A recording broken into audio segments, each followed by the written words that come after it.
வெளிச்சம், மின்சாரம், முழுமையான மின்சாரம் கிடைச்சதுன்னு பாத்தீங்கன்னா ஒரு 20 வருஷங்களுக்கு முன்னாடி தான். நான் ஏன் இவ்வளவு டீட்டெயிலா சொல்றேன்னா, எங்க அம்மா பிறந்த ஊர் அவர் நாராயணன் வந்து எங்க அப்பாவோட சித்தப்பாவோட பேரன். சரியா? அப்போ ஒரு கிராமத்துல அவர் படிக்கும் போது விளக்கே கிடையாது. நீங்க அவரோட அந்த ஹிஸ்டரியை நீங்க கூகுள் பண்ணி பாத்தீங்கன்னா அவர் வந்து விளக்குல, மண்ணெண்ணெய் விளக்குல மட்டும்தான் படிக்க முடியும். அப்போ சொல்லுவாங்க அரிக்கன் லேம்புன்னு சொல்லுவாங்க. எத்தனை பேருக்கு தெரியும் அரிக்கன் லேம்பு? கேள்விப்பட்டீங்களா? அரிக்கன் லேம்பு கேள்விப்பட்டீங்களா? அந்த அரிக்கன் லேம்புல மண்ணெண்ணெயை ஊற்றி திரி வைத்து அந்த வெளிச்சத்துல படிக்க முடியும். அப்படி படித்தவர் தான் இன்னைக்கு வந்து இஸ்ரோவோட தலைவராக வந்திருக்கிறாங்க. இப்போ நீங்க எல்லாம் எங்க இருந்து வந்திருக்கிறீங்க? கிராமத்துல இருந்து வந்திருக்கிறீங்க. அப்ப கிராமத்துக்கு வந்தா நீங்க எல்லாம் என்ன பண்ணணும்? நல்லா படிக்கணும். நல்லா படிச்சாச்சுன்னா நீங்க வந்து நாளைக்கு என்ன ஆகலாம்? புது புது ட்ரக் கண்டுபிடிக்கலாம், பார்மசிஸ்ட்ல பேப்பர்ஸ் நீங்க நிறைய திசை சப்மிட் பண்ணலாம். அப்படி பண்ணும்போது இந்திய சரி தமிழக அரசாங்கம் வந்து உங்களை கண்டுபிடிப்பாங்க.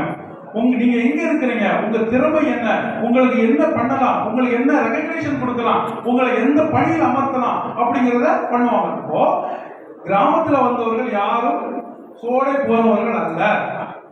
சரிதானே? அப்துல் கலாம் அவர்கள் ஒரு கிராமத்துல பிறந்தாங்க.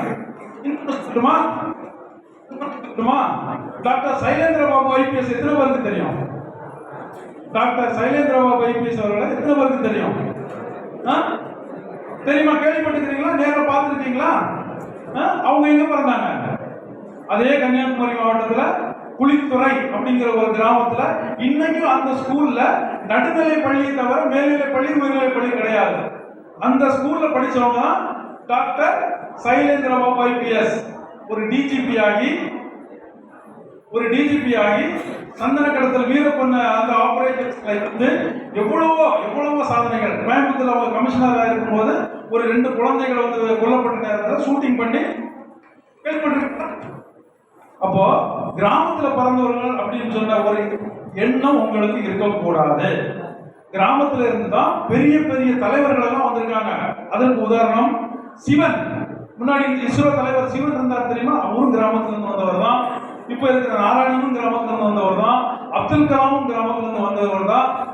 டாக்டர் சைலேந்திர பாபு அவர்களும் கிராமத்துல இருந்து வந்தவர்கள் தான். டிஜிபி தேவாரம் அவர்களும் கிராமத்துல இருந்து வந்தவங்க தான்.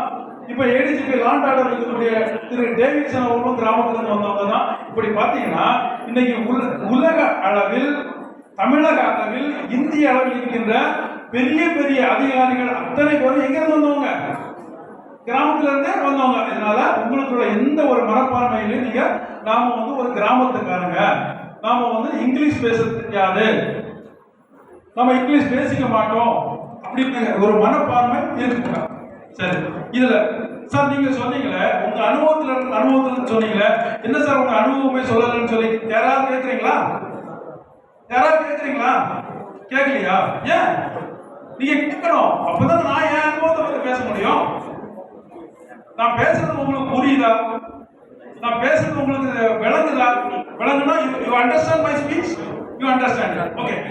நானும் உங்களை போல் அரசு பள்ளியில், அரசு நடுநிலை பள்ளியில், அரசு மேல்நிலை பள்ளியில் தமிழில் படித்தவர் தான். எப்படி? தமிழில் தான் படித்தேன். முதலாக நான் கல்லூரி செல்கின்ற பொழுது நான் என்ன படிச்சிருக்கேன் யாருக்கா தெரியுமா? என்னோட ஃபர்ஸ்ட் குவாலிஃபிகேஷன்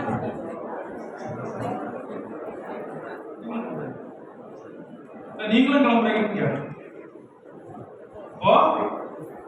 நான் வந்து பிகாம் காலேஜில் சேர்ந்து நான் ஒரு வாலிபால் பிளேயர்.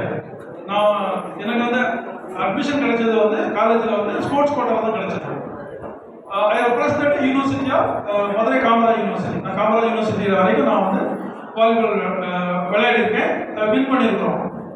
கொஞ்சம் அமைதி, அதாவது நீங்க பேசுறதா இருந்தா நான் பேச நிறைவு செய்திருவேன். எப்படி கண்டிஷன் சரியா?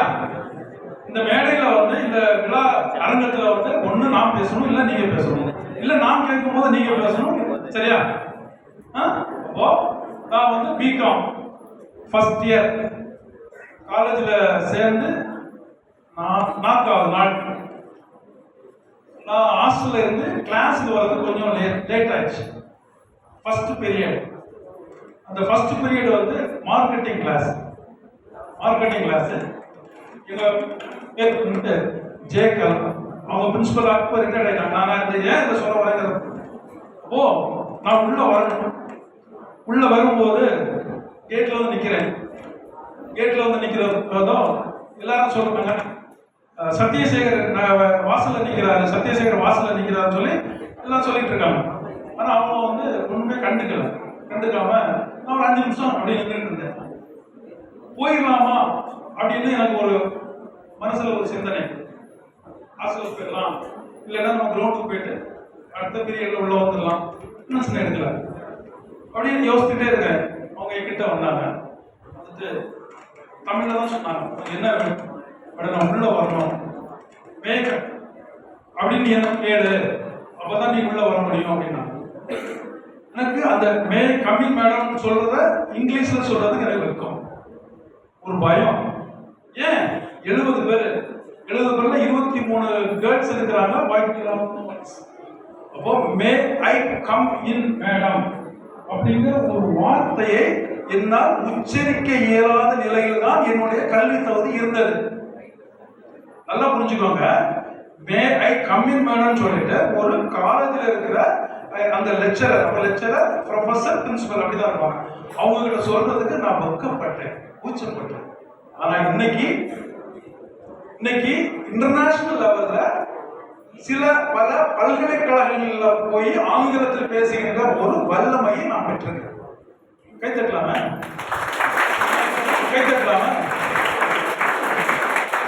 இதை நான் எதுக்கு சொல்றேன்? உங்களில் இருக்கின்ற சில உணர்வுகளை, சில உண்மைகளை நீங்கள் வெளிக்கொணர்ந்து விட்டு நம்மால் சாதிக்க முடியும் என்பதை நீங்கள் நினைத்தீர்கள் என்று சொன்னால் நீங்கள் ஆங்கிலத்தில் சரளமாக பேசலாம். வெட்கமே படக்கூடாது, கூச்சமே படக்கூடாது. நம்ம பேசுறது சரியா தவறாங்கிறத வந்து அடுத்தவங்க கெஸ் பண்ண வேண்டாம், அசஸ் பண்ண வேண்டாம். நீங்களே நம்ம இந்த வார்த்தை தப்பாக பிரகடனப்படுத்தி இருக்கிறோம், இந்த வார்த்தையை நாம சரியாக உச்சரிக்கவில்லை என்பதை நீங்களே திரும்ப பேசி நீங்களே வளர்த்துக் கொள்ளலாம். சரிதானே? இது இப்ப நான் பேசுறதெல்லாம் ஃபர்ஸ்ட் இயர் ஸ்டூடெண்ட்ஸ்க்கு எல்லாம் கரெக்டா இருக்கா?